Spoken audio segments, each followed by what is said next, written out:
राधे कृष्ण दोस्तों, वैष्णवी वृंदावन चैनल में आपका स्वागत है। आज मैं आपको निर्जला एकादशी की व्रत कथा सुनाऊंगी। एक बार भीमसेन व्यास जी से कहने लगे कि हे पितामह, भ्राता युधिष्ठिर, माता कुंती, द्रौपदी, अर्जुन, नकुल और सहदेव आदि सब एकादशी का व्रत करने को कहते हैं, परंतु महाराज मैं उनसे कहता हूँ कि भाई, मैं भगवान की शक्ति पूजा आदि तो कर सकता हूँ, दान भी दे सकता हूँ, परंतु भोजन के बिना नहीं रह सकता। इस पर व्यास जी कहने लगे कि हे भीमसेन, यदि तुम नरक को बुरा और स्वर्ग को अच्छा समझते हो तो प्रति मास की दोनों एकादशियों को अन्न मत खाया करो। भीमसेन कहने लगे कि हे पितामह, मैं तो पहले ही कह चुका हूँ कि मैं भूख सहन नहीं कर सकता।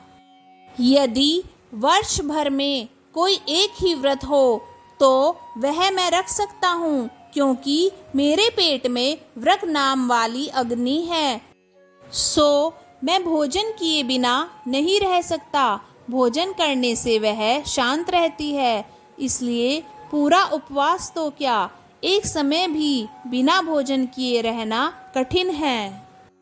अतः आप मुझे कोई ऐसा व्रत बताएं जो वर्ष में केवल एक बार ही करना पड़े और मुझे स्वर्ग की प्राप्ति हो जाए। श्री व्यास जी कहने लगे कि हे पुत्र, बड़े बड़े ऋषियों ने बहुत शास्त्र आदि बनाए हैं, जिनसे बिना धन के थोड़े परिश्रम से ही स्वर्ग की प्राप्ति हो सकती है।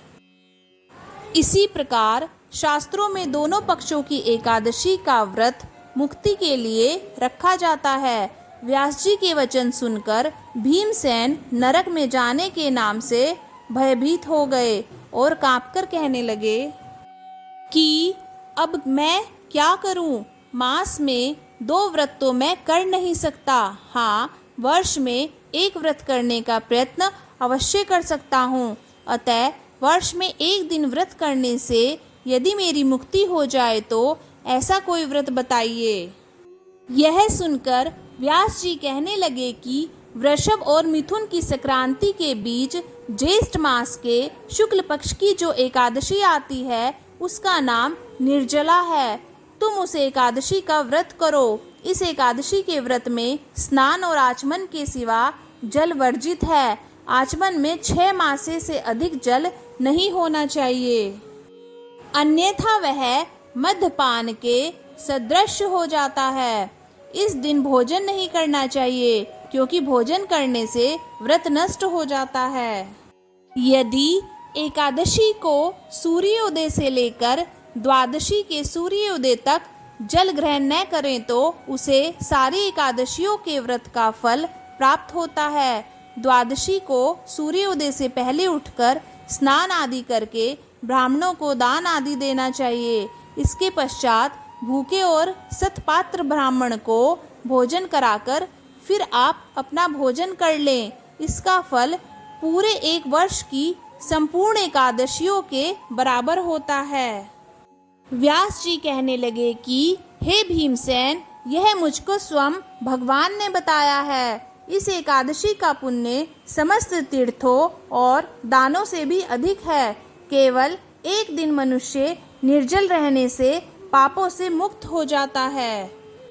जो मनुष्य निर्जला एकादशी का व्रत करते हैं उनकी मृत्यु के समय यमदूत आकर नहीं घेरते, वरन भगवान के पार्षद उसे पुष्पक विमान में बैठाकर स्वर्ग ले जाते हैं। अतः संसार में सबसे श्रेष्ठ निर्जला एकादशी का व्रत है।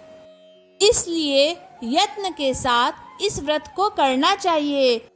उस दिन ओम नमो भगवते वासुदेवाय मंत्र का उच्चारण करना चाहिए और गोदान करना चाहिए। इस प्रकार व्यास जी की आज्ञा अनुसार भीमसेन ने इस व्रत को किया। इसलिए इस एकादशी को भीमसेनी या पांडव एकादशी भी कहते हैं। निर्जला व्रत करने से पूर्व भगवान से प्रार्थना करें कि हे भगवान, आज मैं निर्जला व्रत करता हूँ, दूसरे दिन भोजन करूँगा। मैं इस व्रत को श्रद्धापूर्वक करूँगा, अतः आपकी कृपा से मेरे सब पाप नष्ट हो जाएं। इस दिन जल से भरा हुआ एक घड़ा वस्त्र से ढककर स्वर्ण सहित दान करना चाहिए।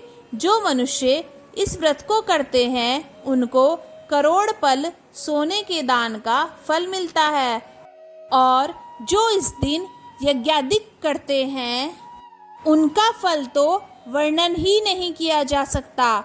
इस एकादशी के व्रत से मनुष्य विष्णु लोक को प्राप्त होता है। जो मनुष्य इस दिन अन्न खाते हैं वे चंडाल के समान हैं, वे अंत में नरक में जाते हैं।